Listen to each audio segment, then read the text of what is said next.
E aí você vê que as crises têm prejudicado as famílias. As crises têm prejudicado os caras. Por quê? É só você ver o resultado.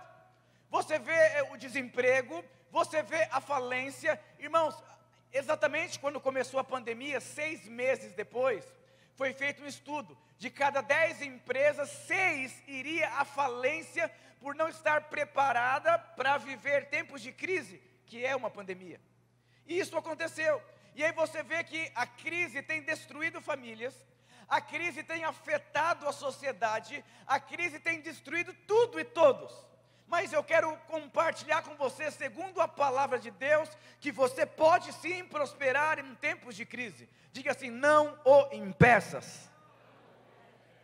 E aí você vê quantos cargos de influência que não tem pessoas aptas. Você vê quanta carência em tantas áreas da sociedade. Você vê famílias carentes de liderança. Você vê tantas esferas da sociedade sem influência, porque a crise tem impedido as pessoas de crescer e de avançar. Diga para o seu irmão: a crise tem feito o que com você?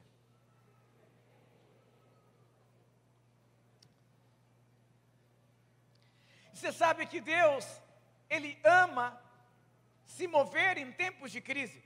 Se você for ver a palavra de Deus, Isaac enriqueceu em tempos de crise.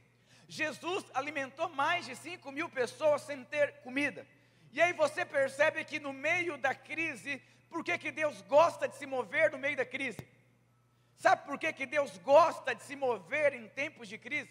Porque quando há um mover de Deus em tempos de crise, ninguém vai falar que foi uma obra humana. Ninguém vai ter dúvidas sobre o sobrenatural de Deus. Simplesmente sobrenatural. Diga: simplesmente sobrenatural.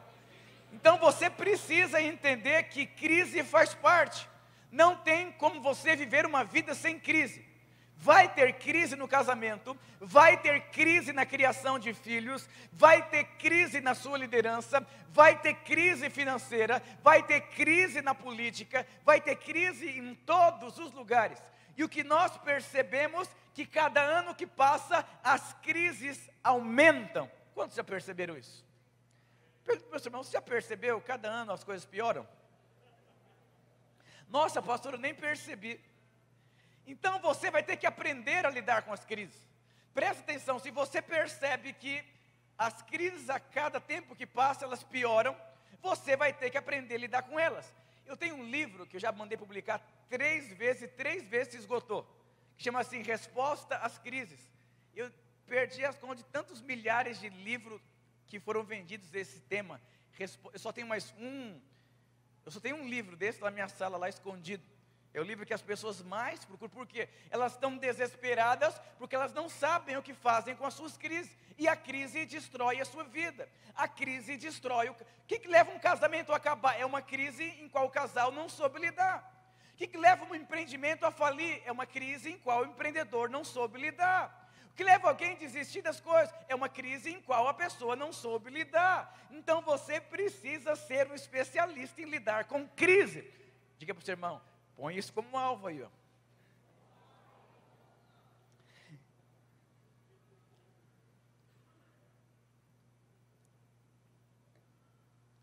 E por incrível que pareça, Deus permite crises nas nossas vidas para nos transformar.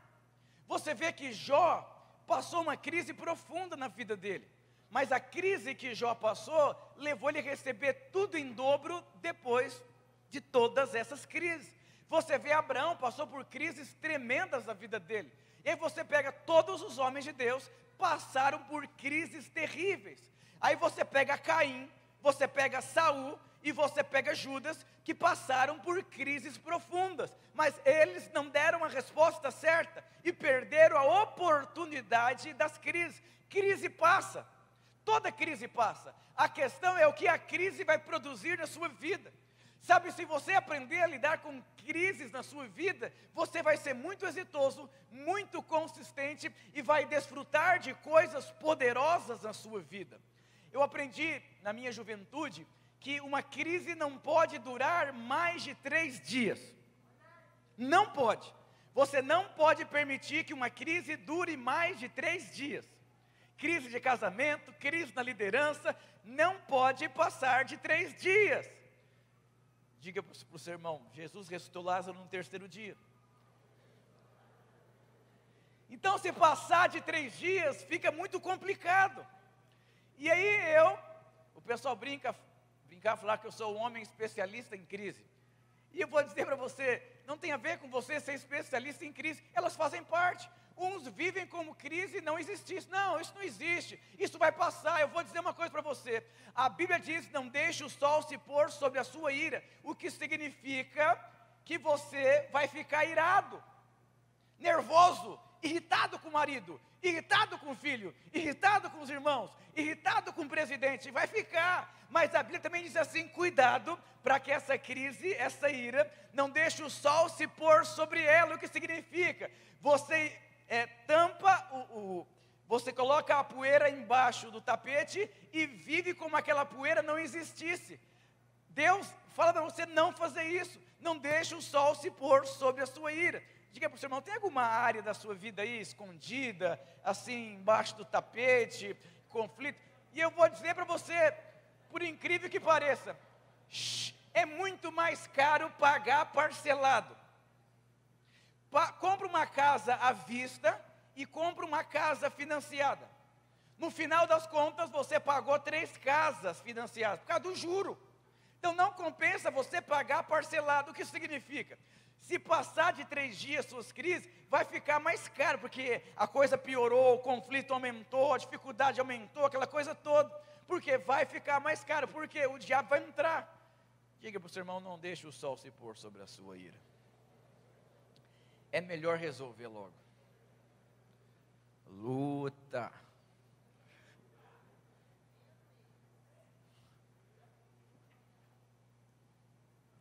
Então, a nossa fé, o nosso caráter, precisa passar por crise, para aperfeiçoar. Nós precisamos passar por lutas, por crises, para quê? Deus não é mau, Ele precisa te aperfeiçoar. Eu lembro uma vez o meu filho, ele estava no carrinho, e aí chegou uma criança da igreja, tinha uns 6 anos de idade, disse assim, Davi, aproveita bem a sua vida. Sua vida é muito fácil. Uma criança de 6 anos. Eu, Davi, tenho que ir para a escola. Você não sabe o que é isso. Mas é muito ruim. Então você percebe que crise de 6 anos de idade. Então não existe idade para ter crise. Não existe idade para ter crise. Você pode entrar nesse culto feliz. Talvez você vá embora em crise por causa da palavra, não sei. Talvez você chegue para o serviço motivado e de repente você é demitido. Você chegou feliz e está saindo em crise. Talvez você falou com a sua esposa, ela entendeu outra coisa e entrou uma crise no casamento. Então não tem hora nem horário para você passar por crise. Esteja sempre preparado para crise. Olha esse mês de janeiro. Está chovendo, 19 graus, e quem comprou um resort, e quem foi passear e pagou caro um hotel, e chegou lá, luta. Então, não tem nada que você possa fazer. Um irmão meu em Cristo, ele falou, nossa, eu nunca viajei com a minha família inteira, e eu juntei dinheiro durante 5 anos, e eu vou levar minha família esse ano, em nome de, foi juntando, uma semana num resort aqui do interior, uma semana de chuva naquele lugar, ele falou, não acredito, não tem, falei, desfruta da chuva, aprenda a viver uma vida cristã feliz. O apóstolo Paulo disse, eu sei viver com tudo, mas também sei viver com nada. Eu posso todas as coisas daquele que me fortalece. E o que significa? Você vai passar por todas as estações na sua vida. A questão é o que você vai fazer em cada estação. Aí você casou, era maravilhoso. Aí teve o primeiro filho, entrou uma crise, segundo filho, entrou outra crise, e aí você percebe quantas pessoas perderam alegria por conta de crise. No começo do casamento era só mel, agora é só ferro. Mas por quê? Apareceu uma série de situações no casamento que você não soube lidar. No começo da sua célula você era feliz, mas você começou a lidar com situações difíceis, e você perdeu a alegria. me perguntaram esses dias: pastor, segundo essa palavra que nós recebemos sobre aceleração, me dê um conselho. Eu falei: eu vou dar um conselho para você: aprenda a comer com fome. Como assim, pastor? Presta atenção. Tem gente que come por obrigação. O que significa aprenda a comer com fome? Vá liderar com fome, oferte com fome, venha para o culto com fome, seja casado com fome, crie os seus filhos com fome. Pastor, o que isso significa? Aprenda a viver com alegria. Eu vou dizer uma coisa: alegria produz aceleração. Por quê? Antes de ontem eu recebi um áudio, na nossa conferência dos empreendedores, veio uma pessoa de outro estado, que ouviu uma live minha e falou que tinha que vir aqui, e veio aqui, e subiu na minha sala. A pessoa só teve o dinheiro do ônibus, mas Deus falou: vá até lá. E ele subiu na minha sala e falou: pastor, me ajuda, me dê um conselho. Eu falei: tem dois tipos de crente, tem o crente bucha e o crente pedra.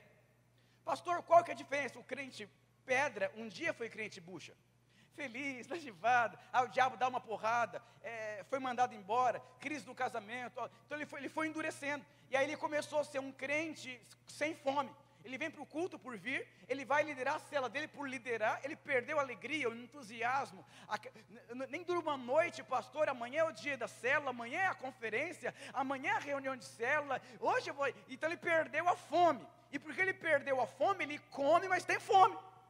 Come o McDonald's no almoço para você ver uma coisa. Ele falou: pastor, mas como que funciona ser um crente bucha? Eu falei: um crente bucha, ele consegue absorver tudo, ele é praticamente naquele desenho lá,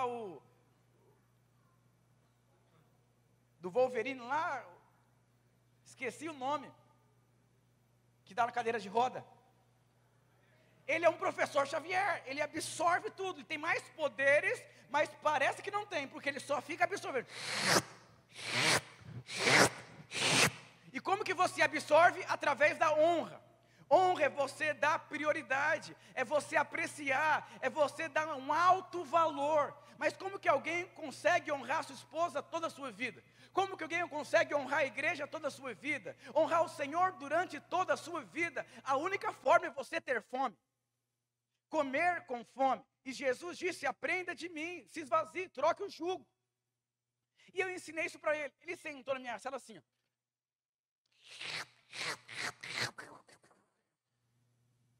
E aí eu percebi que algo entrou dentro dele. Ele entendeu que é ser crente bucha. Ele me mandou mensagem essa semana. Falou: pastor, eu estou prosperando muito, eu estou crescendo muito, e ser crente bucha mudou minha vida, eu tive revelação disso na minha vida. Eu sou crente há muitos anos, na igreja videira, me tornei o crente pedra, ia por ir, liderava por liderar, porque eu não precisava mais de Deus, não tinha toda aquela alegria. Os irmãos se lembram do irmão do filho pródigo? Ele era filho de um pai, não tinha alegria em ser filho dele. Ele não tinha alegria em acordar de manhã para trabalhar. Ele não tinha fome pela vida. Por que que alguém abandona as coisas? Porque perdeu a fome. Irmãos, eu vou ser sincero, quando você está com muita fome, e você chega e vê aquele banquete, aleluia, glória a Deus, aleluia.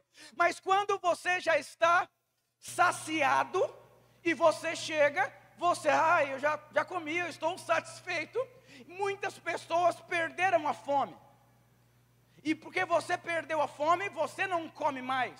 Você não é aberto como você era. Você não é tão ensinável como você era. Você não é tão sensível como você era. Você perdeu a alegria, o entusiasmo, o prazer pelas coisas de Deus. E Deus não consegue mais saciar você. E já que Deus não consegue saciar você, porque você não tem fome, você vive uma vida sem favor de Deus.